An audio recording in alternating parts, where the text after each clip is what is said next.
Fala pessoal, beleza? Bom, vamos fazer hoje a nossa revisão sobre implementação e manutenção de redes, tá? Bem rápido, tranquilo. Temos 10 questões, uma sobre cada módulo. Vou lendo mais ou menos, vou ajudando mais ou menos de acordo com o rumo de cada questão, tá? Para facilitar para vocês, né? Como eu sou um professor muito bonzinho, beleza? Bom, gente, o primeiro módulo a gente fala sobre a introdução, né? Na verdade, é, quando foi criada a primeira rede, né, sobre o que é uma rede de computadores. Então a gente sabe que rede de computador ela interliga é, computadores, servidores e utiliza dispositivos de rede entre ela, entre esse meio, né? Dispositivos ativos, não ativos, né? Como a gente já viu nas aulas, né? É, e a gente viu lá que o nome da primeira rede criada foi a ARPANET, que foi criada depois da Segunda Guerra. Não, depois da Segunda Guerra, lá no período de Guerra Fria, né? Para poder fazer comunicação entre bunkers, né? E ela tinha, inclusive, ela era em malha e para confundir, né? Os inimigos lá, né? É, e componentes de rede que a gente pode citar aí hoje são servidores, roteadores. A gente tem também é, os protocolos que servem para comunicação entre os serviços diferentes, por exemplo, SMTP, POP, que são de e-mail, RDP, que é acesso remoto, FTP, que é transferência de arquivo em rede, internet, né? E vários outros protocolos, né? A gente tem as placas de rede com fio, sem fio, que acessam a internet através do switch ou diretamente o roteador, access point, né? É, e a gente tem toda uma infraestrutura esse meio. Então a gente tem os access points, ou o cabeamento que passa nos switches, né? E toda essa linha de comunicação. Pode ter antenas, antena de recepção, antena de emissão, interligadas também, para interligar polos, né, e tudo mais. Bom, na segunda aula a gente fala um pouquinho sobre cabeamento estruturado, né? Para que o cabeamento estruturado serve, gente? Para ter uma organização, uma manutenção mais fácil, para ficar mais esteticamente bonito também, por que não? Na hora que der um problema em alguma coisinha, a gente poder fazer uma manutenção muito mais fácil. O ponto do João parou, o ponto do João está escrito lá que é o 25. Venho aqui no hack, olha, ó, o ponto 25, já está tudo certinho. Deixa eu verificar se ele está conectado. Deixa eu refazer o ponto. Pronto, acabou. Eu não vou precisar ficar procurando, utilizar ferramentas para procurar, porque está tudo marcadinho, bonitinho, estruturado, né? É, Utilização de patch cords, de patch panel, né? Para deixar tudo legalzinho. Claro que a gente tem um custo maior, tá, gente? Porém, a gente tem como vantagem essa manutenção, essa disponibilidade. Então não vai precisar desligar a rede inteira só para arrumar o ponto do João. É só arrumar o ponto do João e pronto, voltou tudo ao normal, tá bom?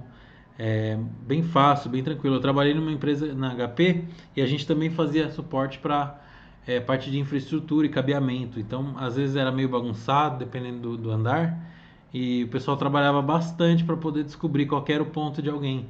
Em outros andares era estruturado, bonitinho, era organizado e ficava bem mais fácil, né? Bom, e é isso aí, gente. É, E outra, né? Quanto melhor o cabeamento estruturado, menos gente você precisa para fazer a manutenção do dia a dia, né?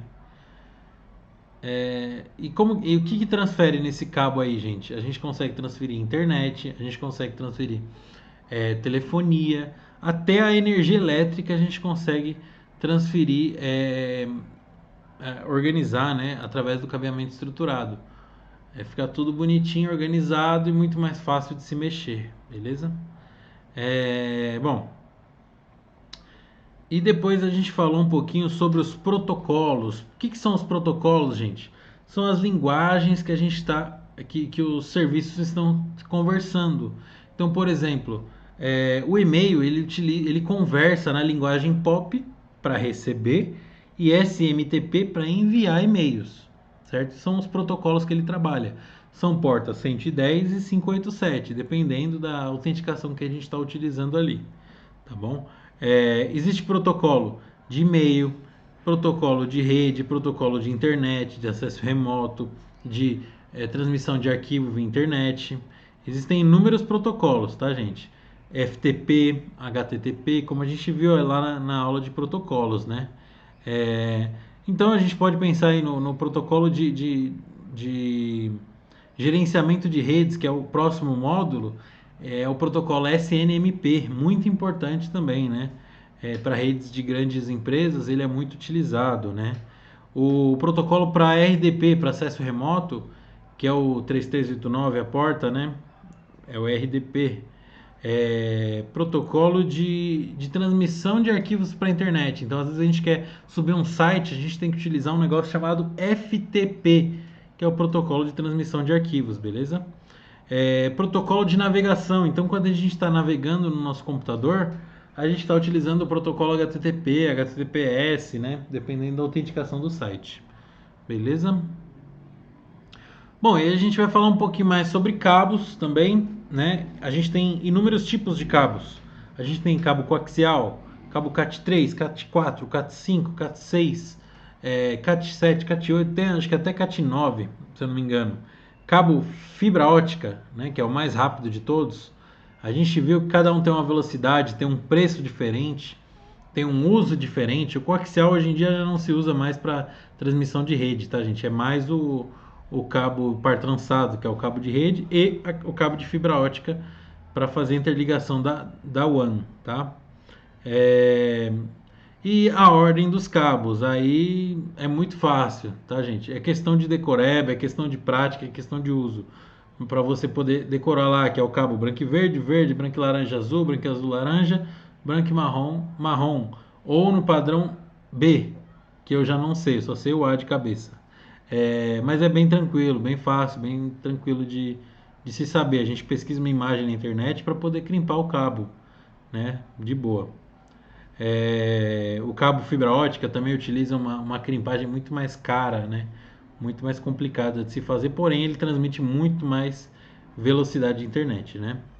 É, Quando a gente fala de tipos de topologia, gente, a gente fala como a rede é formada. Então, como que os computadores se comunicam entre si. A gente tem a comunicação em anel, é, em anel, desculpa, em malha, em barramento, né? Em estrela. Então, hoje em dia, a mais utilizada a topologia é a topologia estrela, né? Então, é aquela topologia que a gente tem um concentrador, né? Que seria o roteador ou switch, e ele distribui para várias máquinas, hosts, né? Então, servidores, computadores, dispositivos de rede, né? As outras topologias, malha, anel, barramento, não se utiliza tanto hoje em dia. Até porque era mais utilizado com cabo coaxial. A topologia de cabo par trançado é bem mais simples de se operar, né? E se descobrir problemas também é bem tranquilo. Bom, a gente falou um pouquinho sobre as classes de P, que a gente tem classe A, B, C, D e E. Lembrando que a classe A ela tem um número menor de redes e um número muito maior de hosts, que é aquela que vem naquele roteador da Intelbras, que é 10.0.0.1, por exemplo, né? A classe B ela é intermediária, ela tem mais ou menos a quantidade de redes e é mais ou menos a quantidade de hosts. Já a classe C, ela é a que tem a maior quantidade de redes e a menor quantidade de hosts. Ela só tem 254 hosts, né? Que é a que a gente mais utiliza, que é 192.68.0. alguma coisa ou ponto .1. alguma coisa. Ela só permite a gente delimitar os hosts no último octeto. Já a classe A, ela delimita as redes somente no primeiro octeto. Os outros três delimitam os hosts, por isso que eles dão uma quantidade muito maior de hosts, né? Se você não está entendendo, é melhor você ver lá a aula de novo, né? Temos a classe D e a classe E, que é a classe de multicast e a classe experimental, tá? Mas a gente não utiliza elas. É mais para teoria mesmo, né? Bom, a gente falou sobre a tabelinha lá de transformação de binário. Isso aí é mais fácil ver lá na aula ou ver algum vídeo explicando. Não tem dificuldade, é só lembrar que existe o 128 e aí ir cortando no meio. 128, 64, 32, 16, 18, 4, 2 e 1, né? E aí fazer aquela tabelinha. Se você não lembra, é melhor você ver a aula lá de novo, que a gente explica do zero, beleza? É... Gente, existem dois protocolos muito importantes na nossa rede. E eles são responsáveis por muitas das operações que a gente trabalha no dia a dia. São eles o protocolo TCP e UDP, e eles são muito diferentes. Porque o TCP, ele envia um pacote de um lugar para outro, ou de um computador para outro. Porém, ele verifica se esse pacote foi recebido corretamente. Já o UDP, ele envia aleatoriamente para todo mundo, todos os protocolos, beleza? Todos os comandos, os pacotes, tá? E eles têm usos diferentes, mas é importante a gente entender que o TCP ele controla essa chegada, ele verifica se chegou certinho, né? E retorna de onde ele veio, certo? Muito bem. A gente falou um pouquinho também sobre os três exemplos de. Ah, tá, desculpa. Sobre os dispositivos passivos e ativos, né? Então, dispositivos passivos são aqueles que a gente não consegue gerenciar, alterar a configuração. A gente utiliza mais para fazer a estrutura. Então, são os cabos, são os conectores, são os patch panels, tá? E os dispositivos ativos são aqueles que a gente configura: roteador, telefonia, switches também, certo? São esses dispositivos aí que a gente consegue gerenciar, que são ativos porque a gente consegue alterar as configurações deles. Agora, um cabo a gente não altera a configuração, a não ser que a gente vá lá e troca os pares dele, né? Beleza? E a última questão aqui, que é sobre a última aula, né? É sobre os comandos de redes, tá, gente? Então, cada um dos comandos tem uma função diferente. Normalmente são utilizados para fazer teste com outros computadores. Então, por exemplo, se eu pingo, faz um ping com um servidor, né? Se eu quero saber qual que é o meu IP, eu utilizo o ipconfig. Qual que é o meu gateway? Eu uso o ipconfig, certo? Se eu quero detectar os computadores que tem na minha rede, eu utilizo o ARP, né?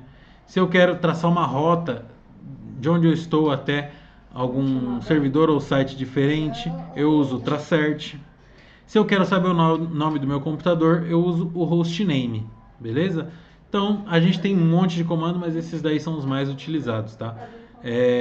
Para mais informações, consulta a aula lá que a gente falou sobre todos eles. Beleza, gente? Então, é isso daí. Qualquer dúvida, é só falar comigo. A prova vai estar disponível, pode consultar a internet. E é isso aí. Valeu!